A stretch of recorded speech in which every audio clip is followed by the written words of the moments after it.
Kami tidak bisa menggerakkan alat negara. Jangan biarkan kecurangan pemilu yang akhir ini. Seperti Ibu Mega hari ini dan juga Mas Ganjar selaku Capres juga menyampaikan hal yang sama. Yang mengatakan penyelewengan itu sebaiknya berkaca pada diri sendiri. Kami tidak punya pasukan khusus. Kami tidak bisa menggerakkan alat negara. Yang bisa adalah bergerak bersama rakyat. Kita tidak bisa menggerakkan itu. Tapi kita bukan orang-orang yang bisa diinjek. Kita bukan orang-orang yang bisa ditendang. Kita bukan orang-orang yang bisa ditekan. Karena demokrasi punya haknya dan panjenengan bisa menentukan sendiri. Yang terjadi di Mahkamah Konstitusi akhir-akhir ini telah menyadarkan kita semua bahwa berbagai manipulasi hukum kembali terjadi. Itu semua akibat praktek kekuasaan yang telah mengabaikan kebenaran hakiki politik atas dasar nurani. Saudara-saudara sekalian, seluruh rakyat Indonesia yang saya cintai dimanapun kalian berada, jangan lupa kita adalah bangsa pejuang. Kita bangsa yang mampu mengatasi berbagai cobaan sejarah. Karena itulah dalam situasi seperti ini, mari kita kawal pemilu 2024 dengan nurani dan sepenuh hati. Kita jadikan pemilu 2024 sebagai momentum untuk mendapatkan pemimpin terbaik yang benar-benar mewakili seluruh kehendak rakyat Indonesia, mengayomi agar Indonesia menjadi bangsa hebat, unggul, dan berdiri di atas kaki sendiri. Rekayasa hukum tidak boleh terjadi lagi. Hukum harus menjadi alat yang menghadirkan kebenaran. Hukum harus menjadi alat mewujudkan keadilan. Hukum harus menjadi alat mengayomi seluruh bangsa dan negara Indonesia. Dengan keadilan inilah kemakmuran pasti akan bisa diwujudkan. Karena itulah terus genggam erat semangat reformasi itu. Jangan lupa terus kawal demokrasi berdasarkan nurani. Jangan takut untuk bersuara, jangan takut untuk berpendapat, selama segala sesuatunya tetap berakar pada kehendak hati rakyat. Terus kawal dan tegakkan demokrasi. Itulah kewajiban kita sebagai warga bangsa dan bahkan menjadi keharusan setiap anak negeri dan bangsa agar tidak terjadi kesewenang-wenangan. Sebab kedaulatan rakyat harus terus kita junjung tinggi. Pemilu yang demokratis, yang jujur, adil, langsung, umum, bebas, dan rahasia harus dijalankan tanpa ada kecuali. Rakyat jangan diintimidasi seperti dulu lagi. Jangan biarkan kecurangan pemilu yang akhir ini terlihat sudah mulai akan terjadi lagi. Ada 3 isu yang disampaikan oleh bapak-bapak dan ibu-ibu tokoh besar. Seperti Pak Surya Paloh, seperti Ibu Mega hari ini, dan juga Mas Ganjar selaku Capres juga menyampaikan hal yang sama. Yang pertama adalah isu tentang penyelewengan aparatur negara untuk kepentingan kekuasaan tertentu. Kemudian yang kedua adalah adanya manipulasi hukum yang itu dicerminkan dari hasil MK dan MK-MK. Yang nomor 3 adalah sedang diamplifikasi seakan-akan pasangan Prabowo Gibran itu adalah cacat moral dan tidak mempunyai legitimasi moral dan tidak absah.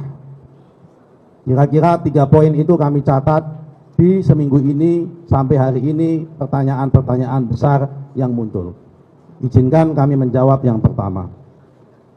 Pak Prabowo Gibran ini adalah partai-partai pendukungnya, partai-partai yang tidak cakap dan tidak terbiasa mempunyai pikiran bagaimana caranya untuk abuse of power. Pikiran saja tidak pernah, apalagi pengalaman untuk melakukan. Kecuali Golkar pernah pengalaman zaman Orde Baru, partai kami. Tapi itu pun tokoh-tokohnya sudah banyak yang wafat. Ya kan? Nah, karena itu kita lihat justru sebaliknya. yang punya pengalaman untuk melakukan abuse of power itu siapa? Kami nggak mau sebut. Tapi yang jelas, hari ini saya membaca berita di salah satu media online. Ada kabar dari Jawa Tengah. Baca aja di media online. Saya barusan dapat kiriman linknya. Ada salah satu relawan kami yang melaporkan ke ini bahwa banyak dikeluhin oleh ASN ya kan, maupun kepala dinas yang dipanggil oleh PJ bupati-bupati di daerah Jawa Tengah yang diminta untuk membantu dan memenangkan pasangan tertentu.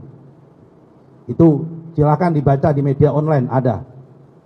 Malah justru kalau gitu, kalau mengatakan ada penyelewengan, ini seakan-akan sebaiknya bapak-bapak yang mengatakan penyelewengan itu sebaiknya berkaca pada diri sendiri.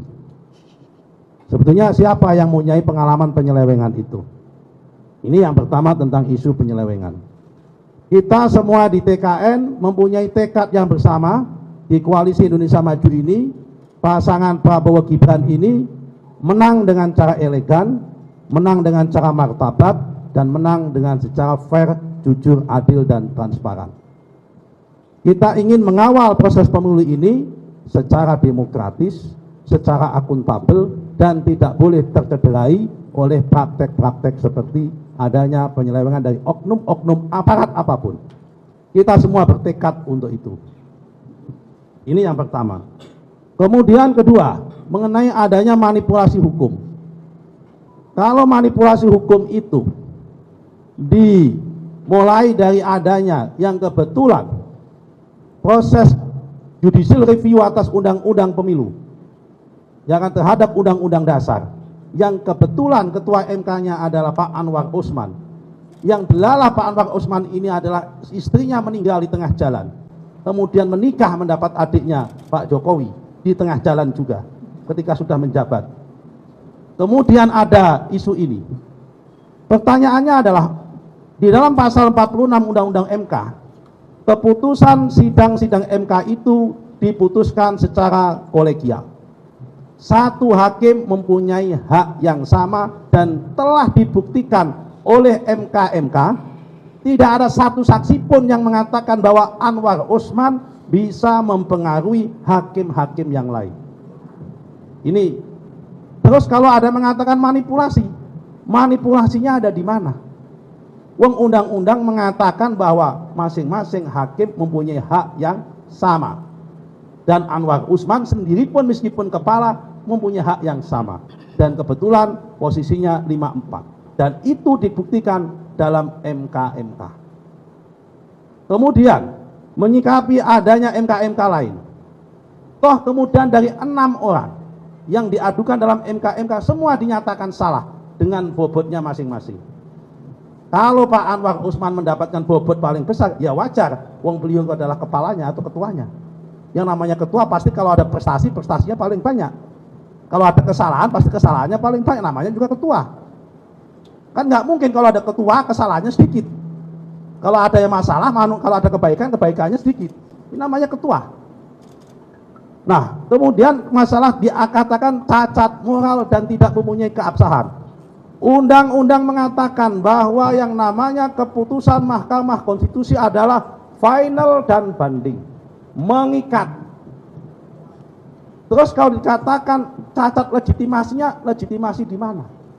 Ini adalah persepsi, ini adalah insinuasi, ini adalah angan-angan dalam rangka proses pembusukan, dan itu adalah cara-cara tidak sehat dalam proses demokrasi. Karena demokrasi itu berdasarkan fakta, bukan berdasarkan pada persepsi dan informasi, tapi berdasarkan dengan fakta dan keadaan. Nah, karena itu kami himbau pada Bapak sekalian, kami menghormati kritik kepada para elit bangsa. Ayo kita sama-sama ke depan berkompetisi dengan sehat. Kita membangun peradaban, membangun demokrasi yang sehat. Ya kan? Semua kita mempunyai komitmen yang sama, dan kami tidak mungkin ingin menarik jarum mundur seakan-akan kita akan mematikan demokrasi. Ini pemilu langsung. Pemilu langsung itu adalah proses demokrasi dan proses demokratisasi yang tidak bisa ditawar-tawar, dan ini harus on the track maju ke depan, tidak boleh mundur. Jadi kalau mengatakan reformasi mundur, mundurnya di mana mau demokrasi ke depan? Sudah jalan. Yang terakhir, karena daripada nanti bapak-bapak pada tanya terus, isu tentang nepotisme atau KKN macam-macam. Nepotismenya ada di mana? Yang namanya nepotisme itu kalau Pak Jokowi mengangkat anaknya jadi menteri, ada bupati mengangkat istrinya jadi kepala dinas, ada bupati mengangkat keponakannya jadi kepala dinas. Jabatan-jabatan yang sifatnya itu appointed, yang dipilih, diangkat. Yang diangkat, bukan dipilih, mohon maaf. Sementara jabatan presiden, wakil presiden, anggota DPR ini adalah jabatan elected, jabatan yang dipilih oleh rakyat, yang mandatnya itu dari rakyat. Pertanyaannya adalah, kalau toh Pak Jokowi kemudian memilih anaknya, Mas Gibran, menjadi wakil dalam pemilu nanti, apa cukup hanya satu orang Jokowi bisa menjadikan presiden kalau rakyat tidak mau? Jadi ini mandatnya adalah, karena elected adalah mandat daripada rakyat. Ini bukan appointed. Tidak ada kata-kata istilah nepotisme dalam jabatan yang sifatnya elected atau jabatan yang dipilih oleh rakyat, karena sesungguhnya yang memilih ini rakyat, bukan yang memilih Jokowi. Bukan lagi yang memilih Jokowi. Kalau dia jadi menteri, yang memilih Jokowi. Kalau jadi dirjen, yang memilih adalah presiden, Pak Jokowi, rekomendasi dari menterinya. Tapi ini adalah jabatan yang sifatnya elected, yang memilih sekali adalah rakyat. Mandatnya adalah dari rakyat. Persoalannya adalah, apakah Pak Jokowi bisa merekayasa mandat dari rakyat? Tidak bisa. Wong 180 juta ya? Hah? 240 juta rakyat yang memegang mandat itu, masa bisa direkayasa? Sama aja kalau begitu mengatakan bahwa bapak-bapak atau mbak-mbak semua insan media itu bisa direkayasa. Wong sampean juga mempunyai hak yang sama dengan Pak Jokowi, satu suara dalam memberikan mandat nanti itu. Saya kira clear sikap kami menyampaikan ini untuk menjawab supaya masalah ini terang benderang. Ayo kita adu gagasan untuk Indonesia ke depan. Kita komited terhadap demokratisasi, kita komited terhadap penegakan hukum, kita komited terhadap hak asasi manusia, kita komited terhadap hal-hal yang lain yang sifatnya sudah permanen, sudah manifest, dan sudah menjadi konsensus dalam bangsa Indonesia. Apa kemudian kalau kita menang, kemudian kita akan mengubah supaya pemilu nggak langsung? Enggak. Kita komited kok untuk demokratisasi. Saya kira itu Pak ya. Terima kasih.